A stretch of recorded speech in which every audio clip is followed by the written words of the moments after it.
Hello, I'm John Rossi, a touring drummer with a love of all things animal. When I'm on the road, I visit as many zoos, aquariums... Hey, wait a minute. What's going on? Hey, what's going on there? Hello? Hello? Hello? We interrupt your regularly scheduled program to bring you Rossifari Zoo news. News you can use from the world of zoos and conservation. Every week, we bring you breaking news and analysis from around the globe, featuring the animals you love and the people who care for them. And here's your anchorman, John Rossi. Hello, hello, hello, and welcome back to Rossifari Zoo News, your look at everything going on in the worlds of zoos, aquariums, conservation, and general animal weirdness. I'm going to start off today with kind of the standard spiel that we throw in sometimes. So don't forget to hit subscribe. Don't forget to make sure you're following along on the socials at Rossifari or at Rossifari Pod on the TikTok machine. And remember that you can tag me in Zoo News stories or email them to me, rossifaripod@gmail.com.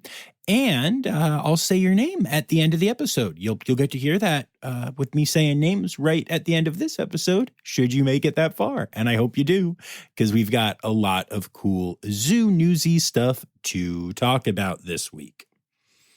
However, as y'all know, I like to start off by sharing a little bit about what's been going on in my world recently. And this one's going to be a bit longer of a story, and it's not the happiest story. It does involve some dog cruelty, obviously not by me or anyone in my sphere. But I just wanted to give a bit of a trigger warning in case you want to skip ahead to the Zoo News section. I totally understand. But yeah, so this week, I'm going to be telling you the tale of Logan. Now, Logan was a dog who very briefly was fostered by Zoe and I. And this was a very unexpected thing, and there is a reason you have not heard about it on the podcast. But now that the saga is over, I wanted to share it with y'all. So Logan was a 13-year-old German Shepherd, and Logan was found in a wheelbarrow in the back of a van that had been stolen. I should probably say allegedly stolen, but the person admitted they stole it, so whatever. They're going to be in jail and probably won't hear this anyway, if all goes according to plan. But yeah, Logan was found severely emaciated and unable to walk, and so was taken to the emergency hospital where Zoe is a vet, and they gave Logan much needed life-saving treatment.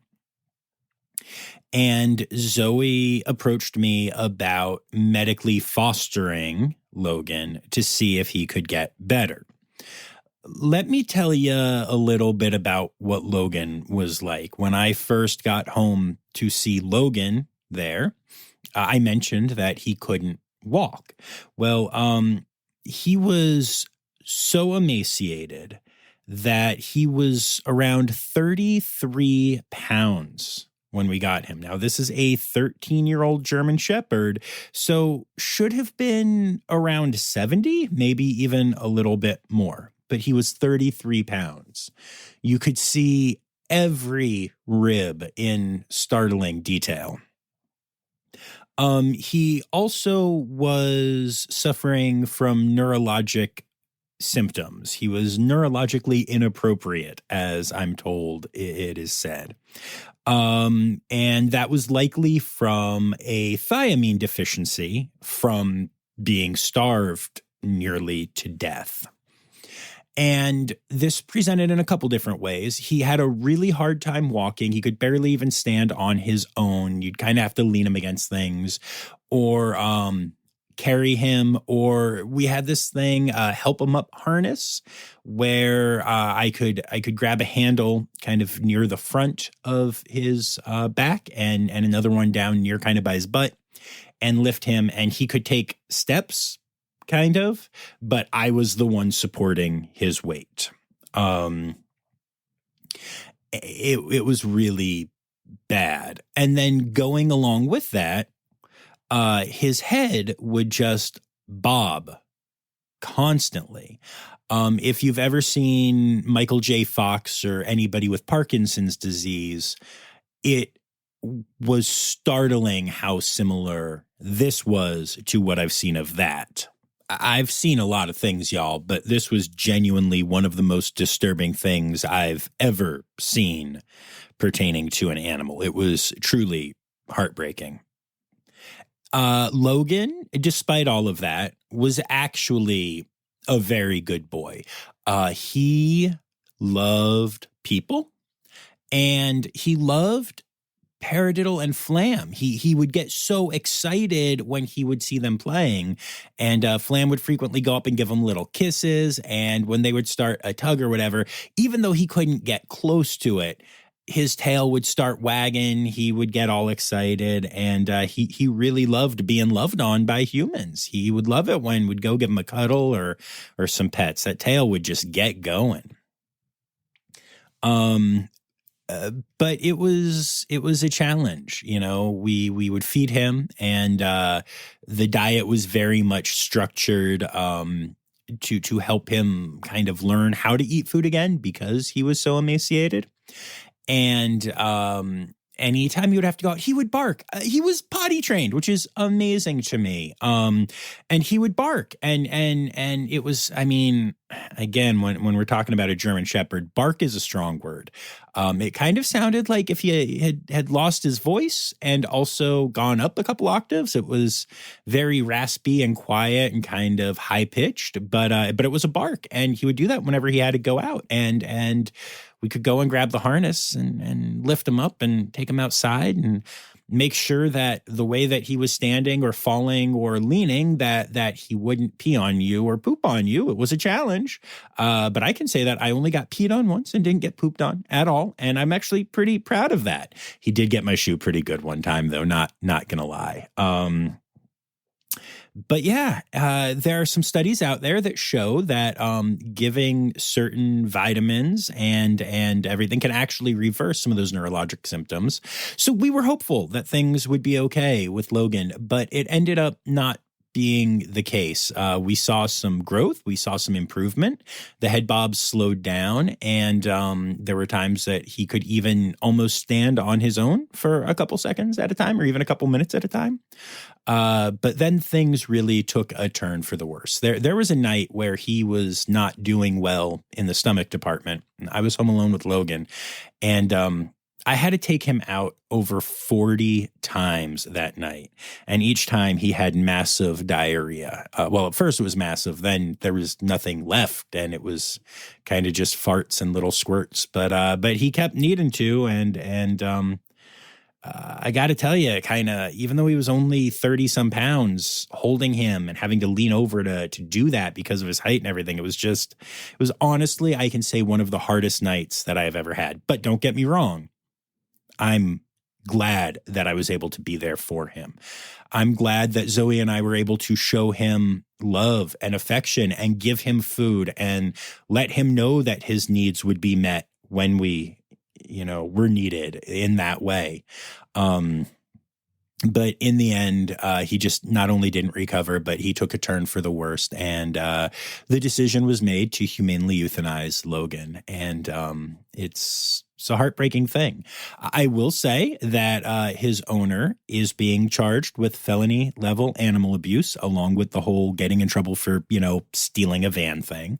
And I am so grateful to the authorities for making sure that, this person was charged. I'm not sure yet what impact Logan will have had on me, if any, long term.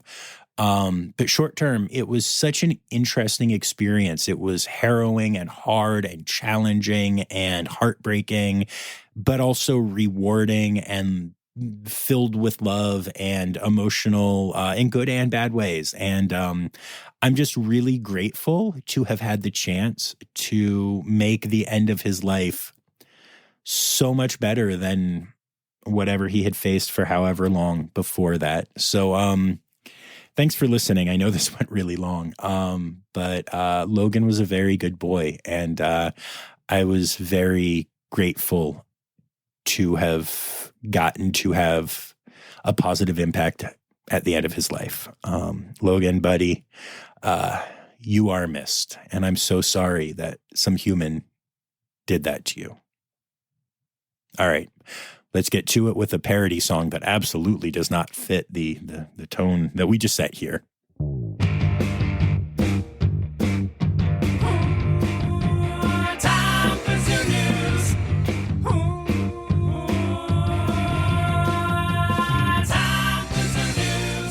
All right, so Logan was kind of our deep dive this week, and we're going to get to births and deaths here in a second. But first, I have to issue a correction from last week, and I'm so embarrassed about this. But Luna, the red panda who passed away and was the oldest ever in the North American SSP, in my obituary for Luna, and again, I was pretty emotional, but I mentioned her age, and I don't know if I just misread what I had written or if my head was just, I don't know. It was hard to talk about that, honestly. I loved Luna so much. But Luna was 22 years and 9 months old at the time of her passing. And when I gave her obituary, I misspoke and I said that she was 29 years and 9 months old. And I think I just put the 9 from the months and the years. I don't know. But I do apologize for that mistake. And I'm grateful to the people who pointed it out to me.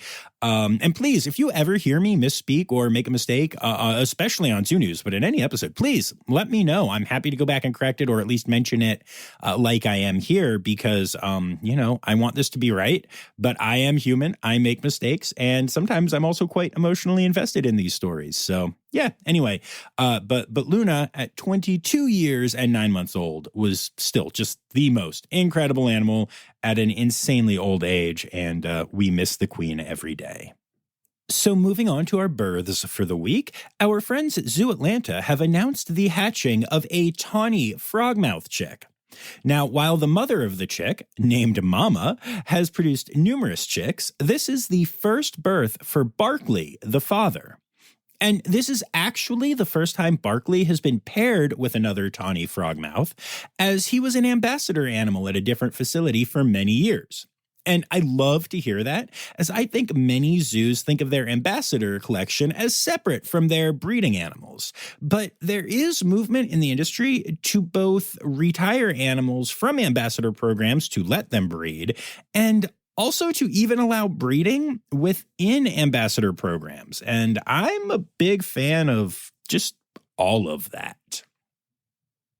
The Memphis Zoo has announced the birth of a 6-foot-tall, 150-pound baby meerkat. No, I kid. It's a baby giraffe, which makes sense at the whole 6 foot 150 thing. But the girafflet is named Fitz and is doing super well. And speaking of meerkats, but, actual meerkats this time, the Sydney Zoo has announced the arrival of 3 meerkat pups to first-time parents Camille and Uzuri. The family regularly forms cuddle puddles together, and honestly, it's adorable. So, last week, we mentioned that Zoo Tampa had welcomed an adorable baby tapir.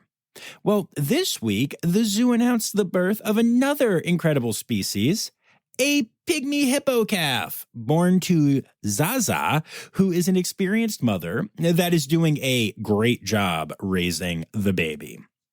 Now, I've talked on the pod recently about the fact that pygmy hippos often don't see a lot of breeding successes in human care, but this is the 5th birth for the team at Zoo Tampa, so congrats to them on all of their success. Our friends at the Akron Zoo have announced the birth of a Humboldt penguin chick that was actually sent to the zoo from the Columbus Zoo when it was an egg. The chick is incredibly valuable, genetically speaking, and is being fostered by a pair named Pez and Gabriella, who have a successful track record with raising chicks, including fosters. So yay for the birth, and yay for the SSP for making sure that this panglet gets the best care by amazing foster parents. And of course, by the amazing Akron Zoo. That goes without saying. The Denver Zoo has announced the birth of a male lesser kudu. The baby has been introduced to the rest of the herd already, and, along with integrating well, he is described as extra bouncy, which I think is a wonderful trait for a kudu to have. The Potawatomi Zoo has announced the birth of a new black and white colobus monkey. These monkeys, interestingly enough, are born with pink skin and white hair, and develop the traditional black and white coloration of the species over the first few months of life. Mother Moha is doing well with the baby, and since they keep their babies held close to their chest, she's on exhibit, so you actually have the chance to see the baby with mom when you visit the zoo. The Metro Richmond Zoo has welcomed twin ring-tailed lemurs. Their mother, Chili, is doing a great job with them, and because they are primates, same as the last story, they can also be seen on exhibit already. All right, we'll be back after this quick break. Check out the new nature podcast that everyone is talking about, Birds of a Feather Talk Together. If you like Radiolab or Planet Earth, you'll love Birds of a Feather Talk Together. Escape from the daily grind into the world of birds. 2 experts and 2 amateurs talk about a different species every week. Recently, we talked about the osprey, burrowing owls, roadrunners, pigeons, giant hummingbirds, house wrens, sandhill cranes, and so many more. We have a lot of fun every week. Learn more about the incredible birds around you and some that you didn't know existed. Birds of a Feather Talk Together. You're going to like these birds. I guarantee it. Hamerton Park Zoo has announced the birth of a male maned wolf pup. Guests had noticed that the maned wolves hadn't been visible for a while, and now they know why. It is an absolutely adorable reason why as well. So congrats to the team there on the birth of the wolflet. And then last but not least in the births section this week, the London Zoo has made international news for welcoming 3 Asiatic lion cubs. Now, some of you may be thinking, wait, Asiatic lions? Aren't lions from Africa? And yes, African lions are from Africa, but there are Asiatic lions as well. And they traditionally lived in Saudi Arabia, Turkey, Iran, Mesopotamia, Pakistan, and India, but are now limited to a single national park and the areas around it in India. The species can't be seen in U.S. zoos, though there used to be a few examples around the country, but there's actually all this weird controversy about whether they were true Asiatics or hybrids or whatever. But they can be found in some zoos in other parts of the world. And to give you an idea on the population in the wild, it's estimated to be under 700 total animals. So this birth is an especially big deal. Congrats to the London Zoo. And that brings us to our deaths for the week. And we start off with the loss of another legendary red panda this week as we say goodbye to Tilly, who lived her life at the Hertfordshire Zoo in the UK. Tilly was a beloved red panda who became extra famous when she gave birth to Tashi, her last of the 5 cubs she had during her life. Tashi was known as the Miracle Panda because Tilly and her mate Nam Peng had been together for 4 years without successfully breeding, and then shortly after Nam Peng passed away, Tashi was born. This made him famous, along with the fact that he has 1 white paw to go along with his 3 standard black ones. Now, Tilly was known for being great at training and developed deep relationships with her keepers. She passed away at the age of 12, geriatric for a red panda, but still relatively young for one in human care. Tilly had suffered from many health challenges in her life and wouldn't have made it even close to 12 if not for the incredible care the keepers and vet staff were able to provide her. She will be deeply, deeply missed by those who cared for her and by her international fans. And while he wasn't as famous as Tilly, we said goodbye to another red panda this week. Burma, who lived at the Miller Park Zoo, has passed away. Burma had health issues related to his adrenal glands, similar to Addison's disease in dogs. And this type of condition makes those suffering from it extremely susceptible to external stressors. And after only a few days of treatment, he was found deceased one morning when staff arrived. It is extremely likely that he became stressed about something overnight, and the adrenal issue caused him to pass away from the stress. Burma was known for being grumpy and impatient, and fully expected to be hand-fed his favorite foods. But despite these traits, or perhaps because of them, he was a favorite amongst zoo staff, and they have been incredibly affected both by the diagnosis and then by the quick passing of such a great animal. Sending all the love to the team. And another really painful loss comes from the Cincinnati Zoo, where 12-year-old snow leopard Nubo passed away unexpectedly. Making the loss even harder is the fact that preliminary necropsy results were inconclusive, so no one is really sure what happened yet. Though hopefully the further testing done as part of a necropsy will give the team an answer. Snow leopards can live to over 20 years old in human care, so while 12 would be a common age for a snow leopard to pass in the wild, this was just a huge shock to the team. Sending all my love to the Night Hunters team and the vet staff at the Cincinnati Zoo. I hope they are able to get answers and reach some level of peace after this seriously, seriously painful loss. Nubo was awesome. Zoo Miami has said goodbye to Katsu, the last remaining dhole at the zoo. Dholes, also known as Asiatic wild dogs, are really amazing animals that you won't see at a lot of facilities, but I know they have them at the Wilds and the Bronx Zoo. It's really sad to hear that Zoo Miami has now said goodbye to the species, but I'm grateful Katsu had such a great life at such an amazing facility. And then last but not least in this section this week, the new Zoo and Adventure Park has said goodbye to Laha, a sheep that was part of the Children's Zoo and was also involved in a feeding experience there. Laha was a very good boy, known for his extremely gentle nature and for seeming to really love interacting with very young children. I'm sure that his nature and love of children has had a huge impact on all the kids and adults that got to interact with him and welcome him into their hearts. The Children's Zoo just won't be the same without him. And now moving on from deaths, we get to the rest of our zoo news. And to most people, this story wouldn't be big enough to lead off zoo news, but it is to me. Henry Vilas Zoo has announced that a red panda named Betty has moved to the zoo from the Lincoln Children's Zoo and is a breeding match for my best panda buddy, Bandit.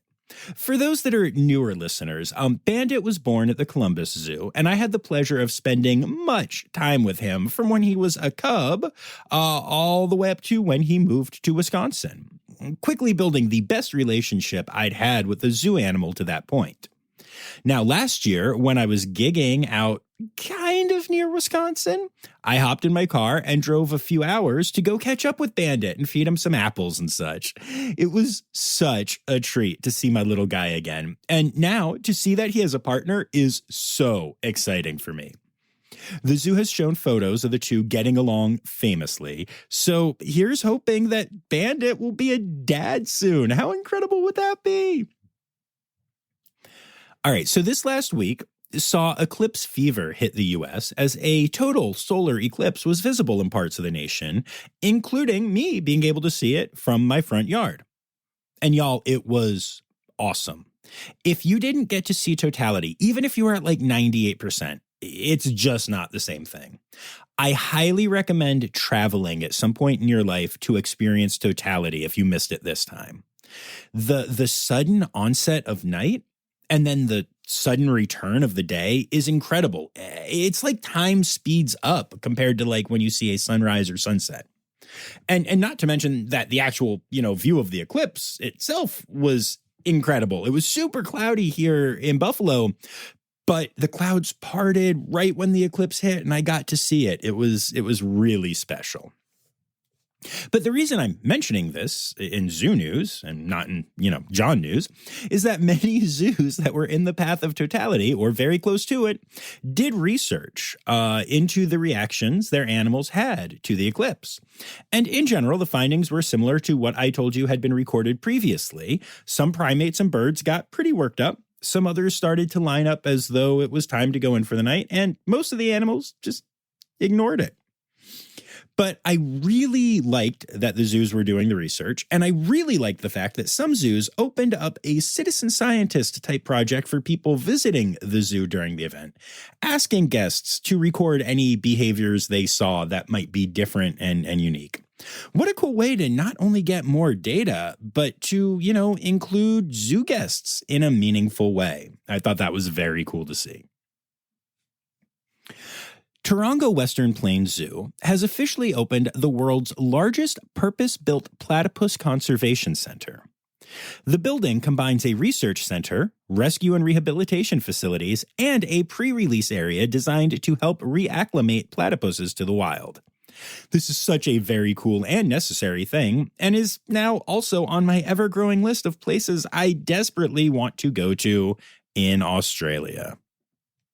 And keeping it in international news for a moment, while there have been indications from China that the panda diplomacy plan will continue with the promise of giant pandas returning to San Diego and the belief they will return to the National Zoo in Washington, D.C. as well, China is still in the process of calling home the remaining pandas out in the world as their leases expire. The latest to be sent to China is Princess Fu, a giant panda that was born at Everland Theme Park in South Korea. The zoo had a huge farewell party for her, as is often the case, and her arrival to China is said to have gone well. Princess Fu will be joining a breeding program in China, but will be greatly missed in South Korea. And continuing to see pandas be called home, even with the promise of new ones going out, is just, I don't know, it's just weird. It seems like it's a weird time for the whole international giant panda community, but hopefully there's the positive result we think we're going to see. All right, we'll be back after this quick break. Hi, this is Kathy Hill from the Indian River Lagoon National Estuary Program. We're all about restoration projects in progress this season on One Lagoon, One Voice. Learn about the great strides the lagoon community is taking to restore and protect the Indian River Lagoon. Each week, we dive deep into discussions with scientists, resource managers, and nonprofit leaders to explore lagoon issues and solutions. From oyster reefs to clam restoration, algae blooms to muck, you'll learn all about the projects we're tackling to bring the Indian River Lagoon back to health. Click the link in the show notes to follow One Lagoon, One Voice, learn about the IRL Council, and explore our unique lagoon.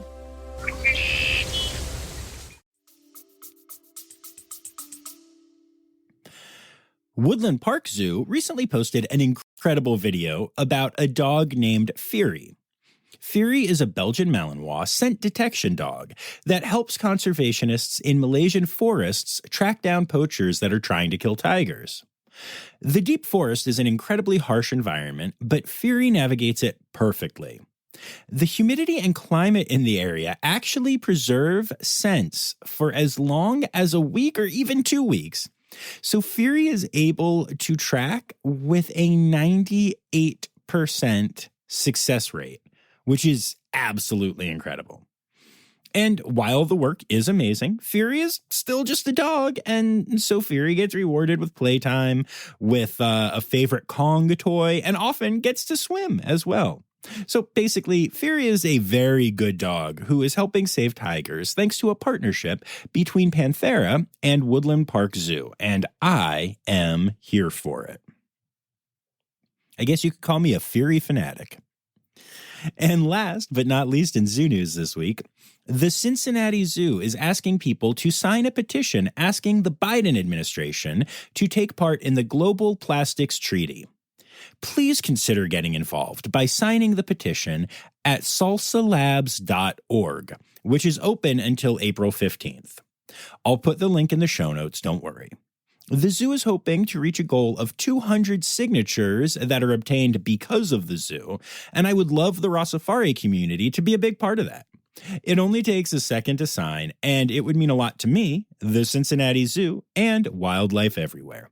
Oh, and if you do sign the petition, and you should, please let me know so I can share our numbers with the zoo for their tracking purposes. Thanks.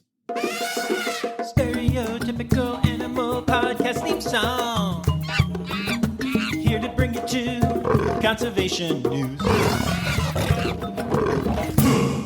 So, on this podcast, you'll often hear me and other people, guests and stuff, use the terms charismatic species and non-charismatic species, which truly have very little to do with personalities and basically break down into cute and cuddly versus slimy and creepy crawly. Although y'all know I love plenty of animals that fit into the traditionally non-charismatic category. One of the groups most frequently accused of being non-charismatic are reptiles, but a new article in Discovery magazine is hoping to change that. It turns out that new studies are showing that many reptile species are actually very social and are also very emotional. And I'm not just talking about the teenagers of the species.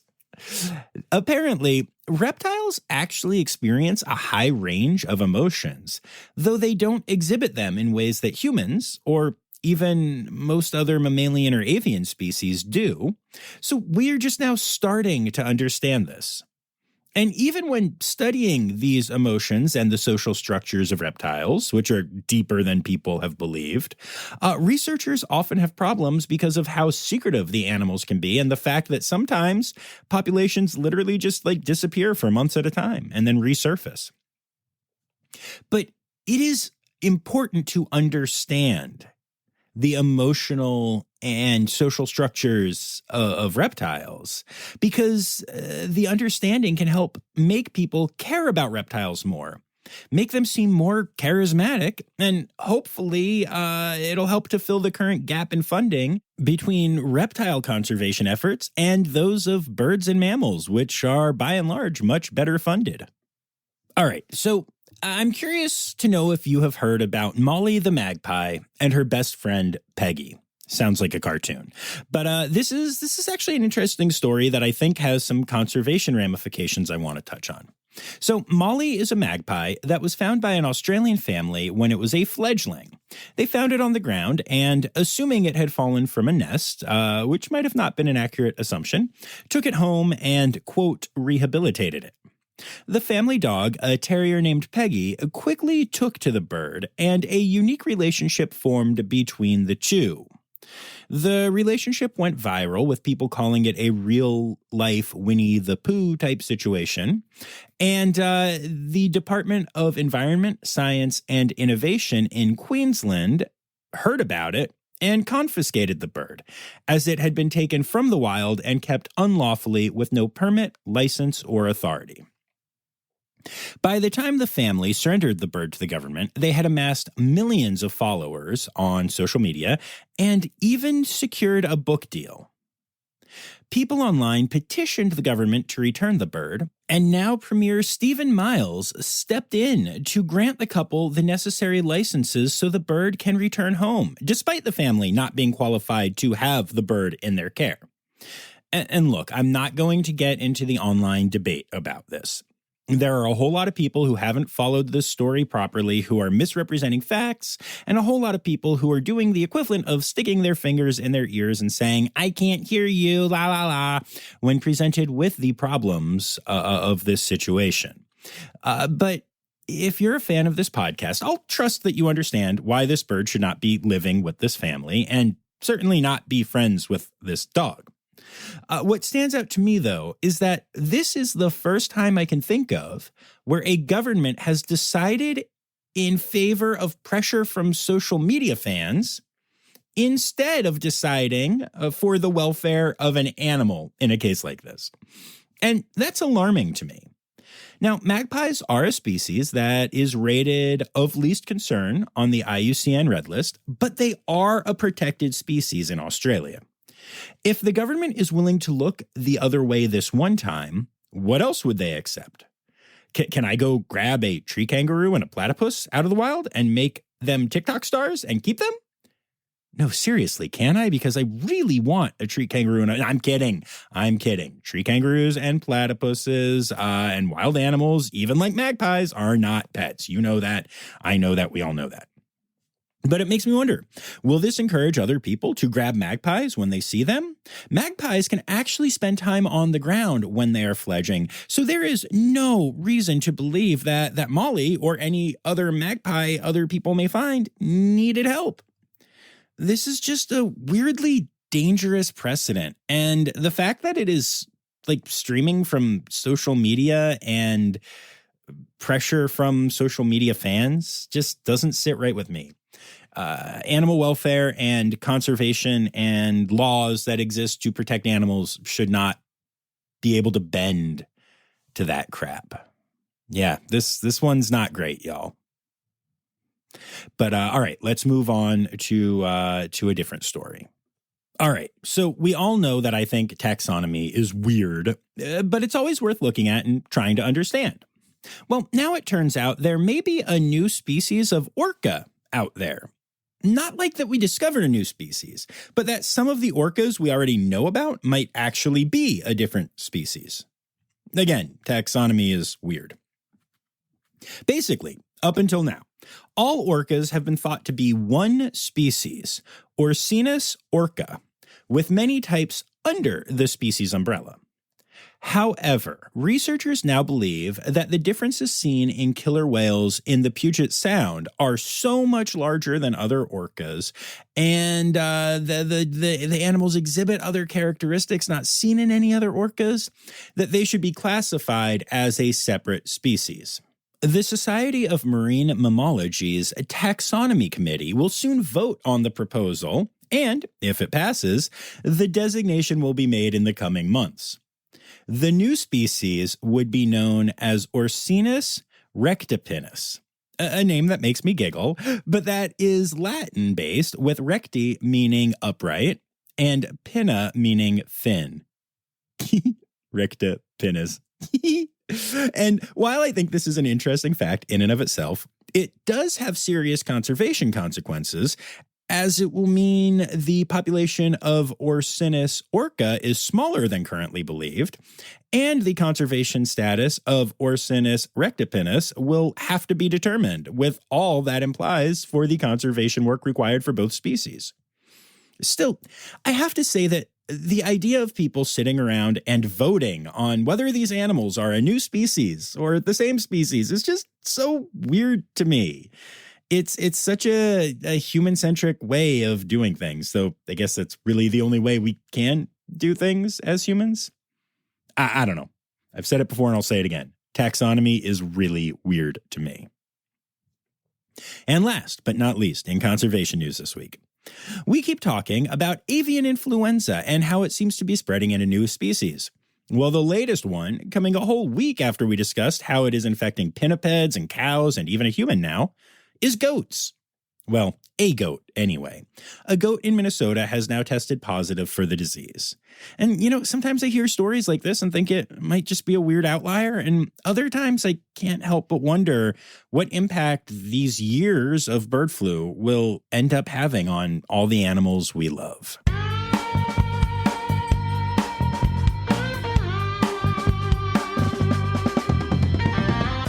In other news. All right, so we have one interesting story in other news this week. A massive sperm whale was swimming off the coast of Western Australia recently when it found itself being attacked by a pod of orcas. Now, hard to say what species it was and whether it might have been a rectipinus attacking a sperm whale, which seems weird. But I digress. No, seriously, though. The sperm whale, which was in a pod, actually avoided predation when it and its pod started voluntarily releasing feces at the orcas and then swishing their tails, creating confusion for the predators, the first time this self-defense mechanism has ever been observed in sperm whales. Now, sperm whales mostly eat squid, so they have a very gross red poop. And whether it was the color or the smell or what, the orcas were deterred. And I want to be clear, this was like serious defense work by the sperm whales. This was not just random whales pooping randomly. They actually huddled in a circular formation, heads to the center, tails and butts out, and started pooping and spreading it with their tails.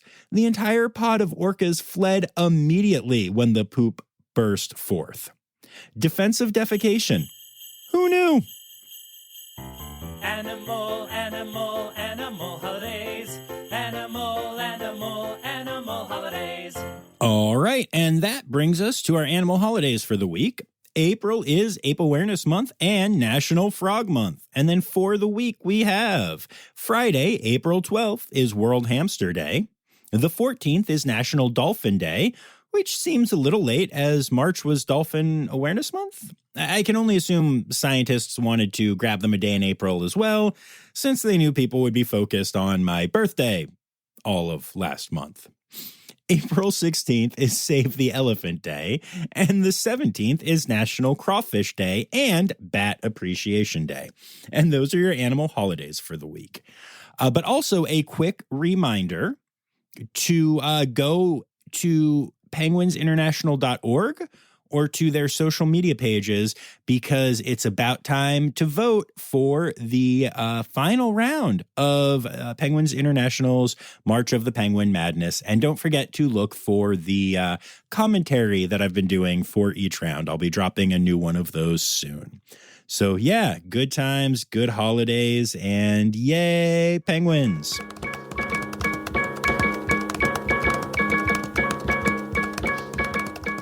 So there you have it, folks. Another episode of Rossifari Zoo News. Yay! I'd like to say thank you to my Red Panda level patrons, Dr. Laura Schenk, Dr. Stephen Williamson, Barbara Bennett, and Jenny Owens. And I'd like to thank everyone who contributed to the episode this week, including Anya Keene, Colleen Lenehan, Kim Cooley-Croninger, Carrie Kirkpatrick, Kevin Williams, Emily Rockbuck, Anne Yoshioka, Jacob Zinn, Melissa Reed, Dr. Laura Schenk, Elizabeth Dunlevy, Sam Evans, Jay Meredith, Dr. Zoe Rossi, Matt Patford, Kay Malensky, Ali Malensky, the Malenskys, Marianne Rossi, my mommy, Becca Robinson, Rowena White, and Kristen Khalil. Thank you all so much for contributing. We'll be back here Tuesday with a new interview episode. And hey, don't forget, friends, the words Newsy credits backwards are Steider Kiswen. The Rossifari podcast is produced, hosted, and engineered by John Rossi. Editing and fact-checking by John and Dr. Zoe Rossi. Our theme song is Sevens by Nathan Burke, performed by Nathan and John. Interrupting John theme and additional voices by Taylor Isaac Gray. You can reach John directly on Instagram and Facebook at Rossifari or by email at rossifaripod@gmail.com. Rossifari is part of the Daydreamer Media Network. Now, stop listening to me and go visit a zoo.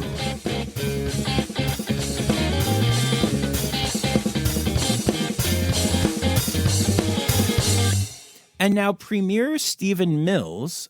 Stephen Miles. Holy crap, I just read Mills instead of Miles, and that's my son's name. Brilliant work. Brilliant work.